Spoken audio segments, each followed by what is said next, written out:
just a few minutes before the suspect is believed to have entered Anne Widdecombe's house, this was the final moments we will ever see of Anne on our screens. Watch. It doesn't matter whether you knew or not. If you supply wrong information department, you're guilty. Well, that is a nonsense. Absolute nonsense. It's just the thought that a few moments later, the suspect is believed to have arrived at the house. And I just keep thinking, oh, if only the interview was maybe a bit later or had gone on. Well, this is one of the things that's haunted me. I'm going to try not to get emotional here, but it's difficult to watch her without thinking. Final interview has now been released. And this is truly chilling because the belief is that it took place just 20 minutes before her murder. The interview was not previously known about, but has been released by Times Radio, who posted on X, Anne Widdecombe defended Nigel Farage's financial conduct in an interview recorded only 20 minutes before police believe she was attacked. It shows her passionately held beliefs and long political experience. And they added that an excerpt of the interview is being published with the permission of Anne's family. So you'll know previously in terms of the timeline that we believed the last time that Anne actually spoke out was to Mark Dolan during the Talk TV breakfast show. She then, of course, was meant to appear on the Matt Allwright show on Channel 5, but didn't show up. This interview took place at 12:10 p.m. And the reason that I just feel so devastated about this is imagine if the interview had been taking place a few moments later when the suspect arrived at the house.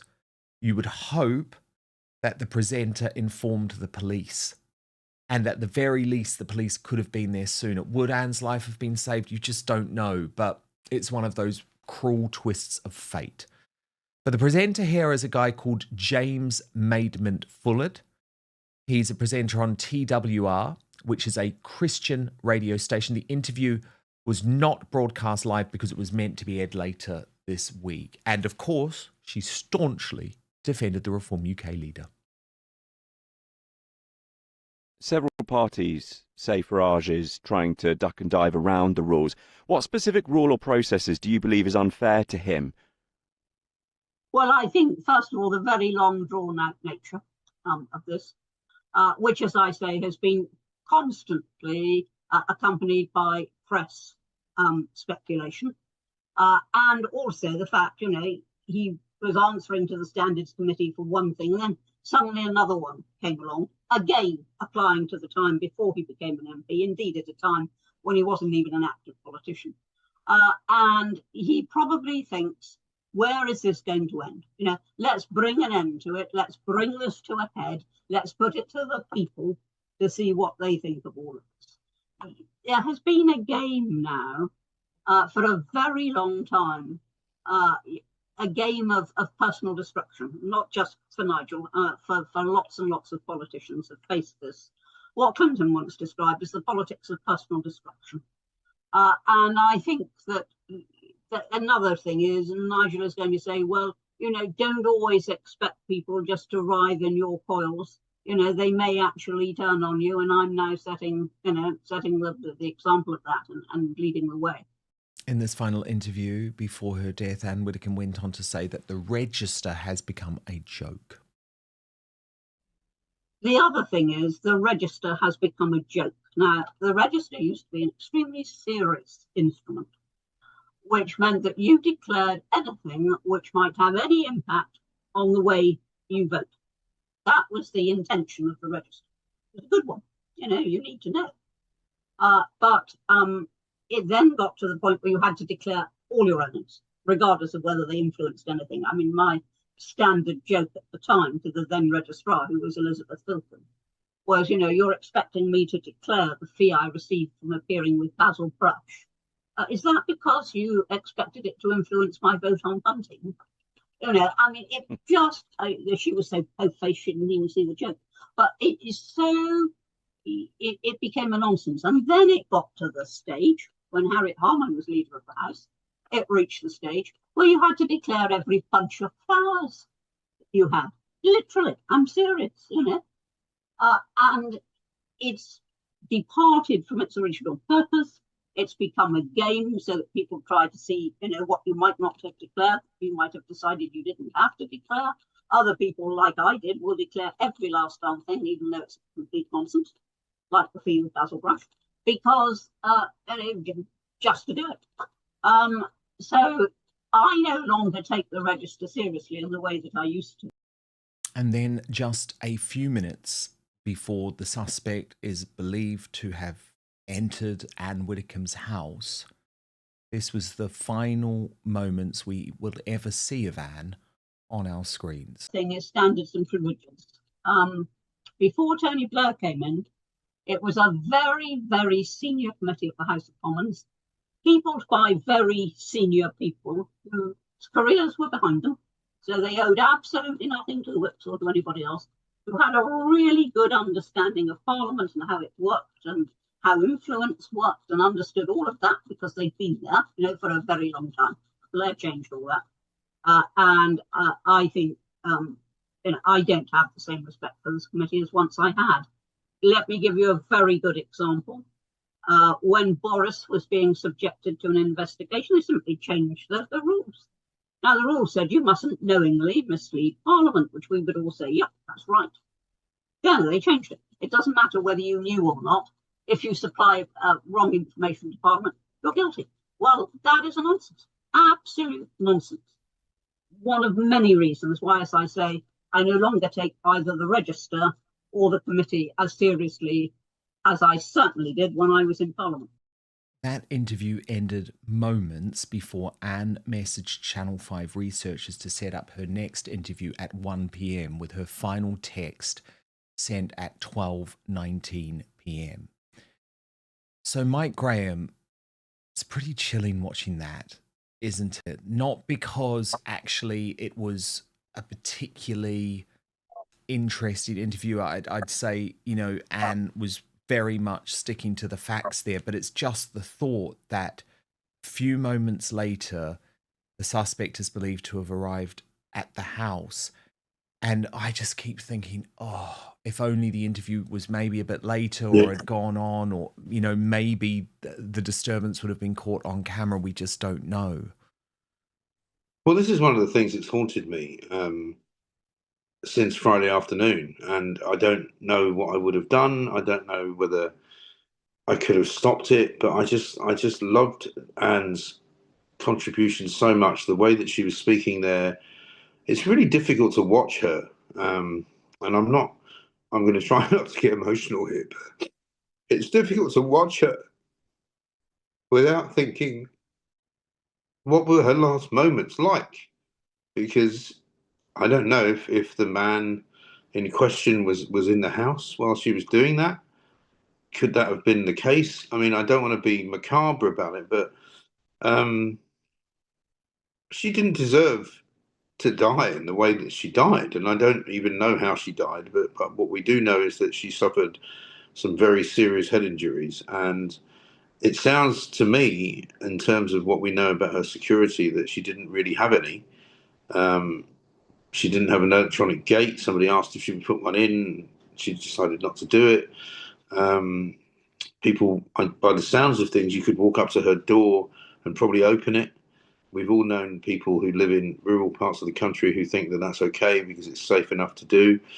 But yeah, you're right. It's chilling for so many reasons, because they can, again, this is why I can't believe the police have been so incompetent, because they could have absolutely determined within a period of about 45 minutes when this horrible crime was committed, and yet they still arrested the wrong guy. And you just think, how useless can you be? And I just, you and I, Dan, have been in many scrapes and personal, and maybe with friends of ours, family members and all of that, but I don't think I've ever wanted time to go back more than now.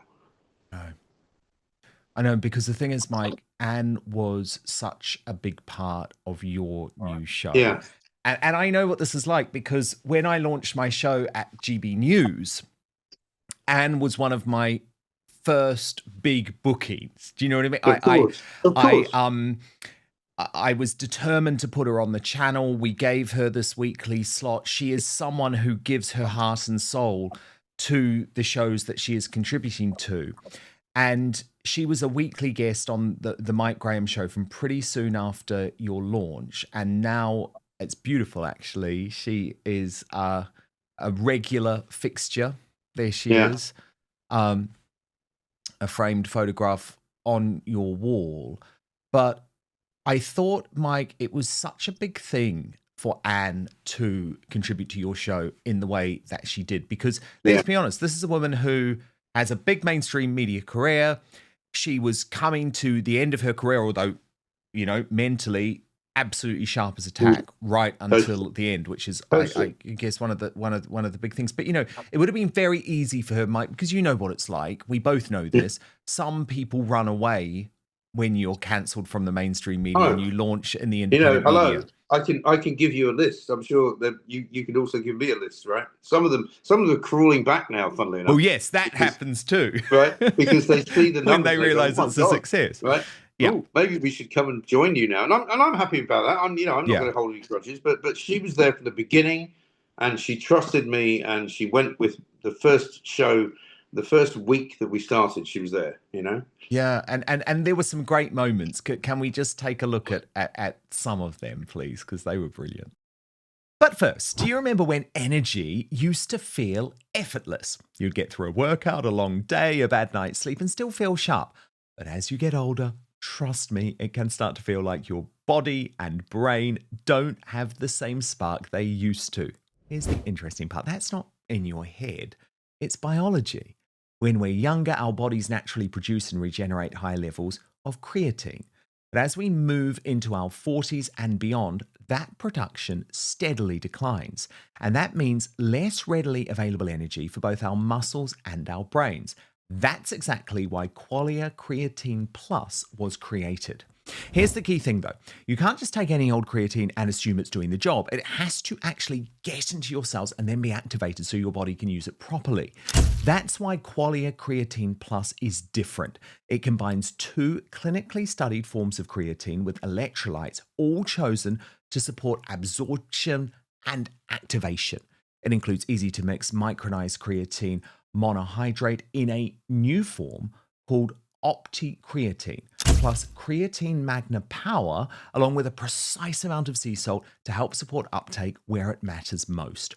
What makes this stand out is that it's not just creatine, it's the delivery system your body needs to make it work for you.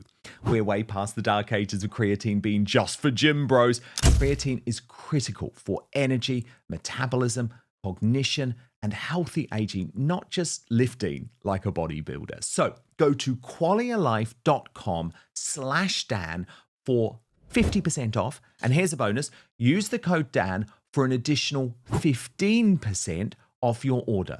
That's QUALIA life.com/Dan and use the code Dan. And thank you so much to Qualia for sponsoring this episode. Now, back to the show. Remember Magna Carta, remember innocent until proved guilty, and let the law take its course. Let us say a very happy bank holiday. Oh, look at this, Bank Holiday Monday to Anne Widdicombe. Look at you. Morning. Well, I was told, Mike, that you were going to be in a Hawaiian shirt. I didn't believe it. I switched on and you were. So I thought, well, I must get into the spirit of this. I love it. I love it. Absolutely brilliant. Fantastic. Great hat, by the way, and fantastic sunglasses. But I noticed the other day I made a journey on, it was a mixture of Great Western Railway and cross country.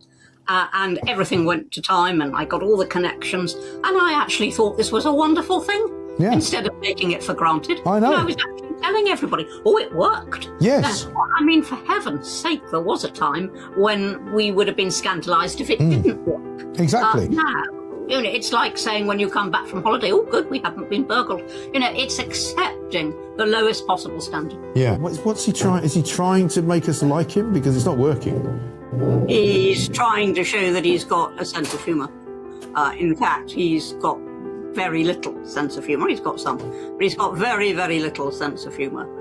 My big beef with Starmer, in case anybody forgets, is that when he was the Director of Public Prosecutions, he was the one who began. I mean, you know, Alison Saunders then took it to the ends of the earth, but he was the one who began the whole business of, if somebody says they've been assaulted, you believe them. You know, you believe them. I think once people realise they're not just lovable tree huggers, they're actually very, very serious neo-communists, I think there'll be a completely different reaction. We have confused tolerating other people's beliefs with surrendering our own. No. So these sorts of interviews, and I really hope the sort of work that you're doing catches on, these sort of interviews are hugely useful. What a sensible woman. So terribly sensible woman. Just a beautiful tribute, Mike.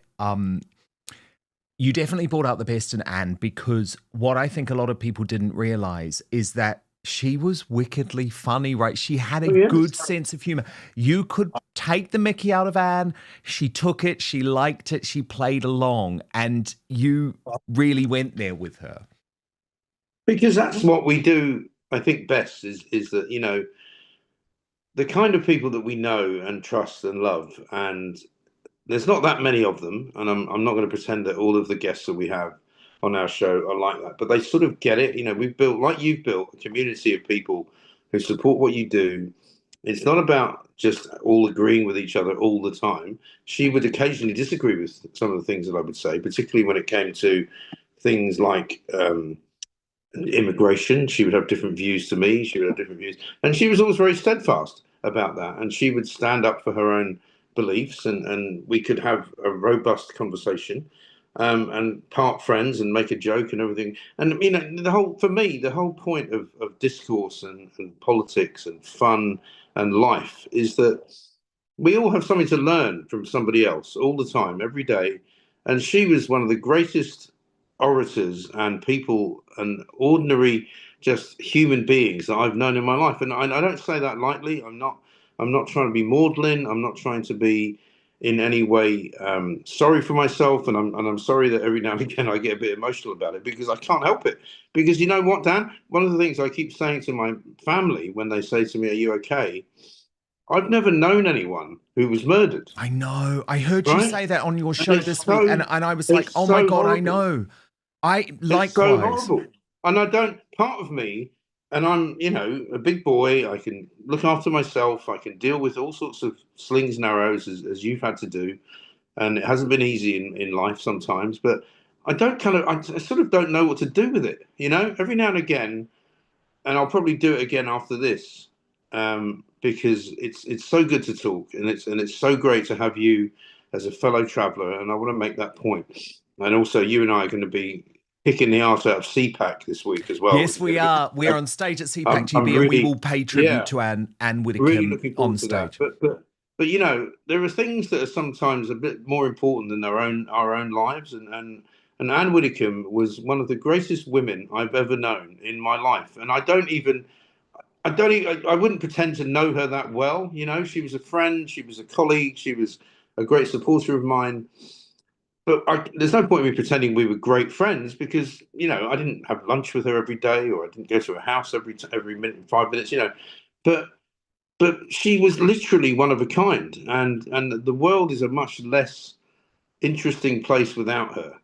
And I will never forget what she did for me, and what she's done and said for so many other people, and so many people have paid tribute to her, and how great she was and how good she was at supporting people who needed it. And it's important. I think it's really important that we recognize that, and it's really important that because people need hope. People say to me all the time, you know, what can we give us some hope, Mike? You know, because everything seems to be so awful, and it is awful. But Anne Widdicombe and people like her give us hope. And I hope to God that they've got the guy. I said this the other night, and I'm not going to apologise for saying this. I'm sort of hoping that we would have the old-fashioned Sweeney police squad in there beating the shit out of him. because that's what he deserves. Yeah.